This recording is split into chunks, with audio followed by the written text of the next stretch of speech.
Hello kids, today we will learn 5 magic English words with fun story, action and music. A red apple jumped into the basket.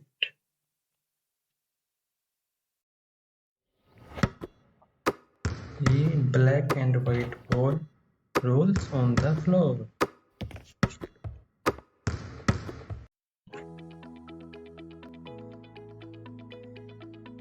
The ball said, "Let's jump."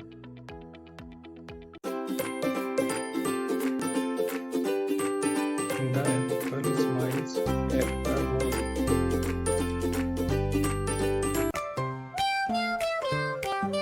A little crab comes and plays with the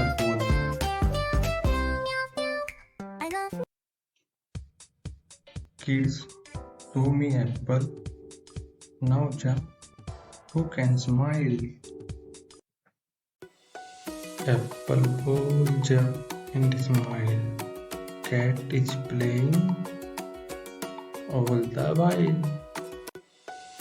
Yeah, you love apple ball jump, smile and cat. See you soon. Bye bye, kids.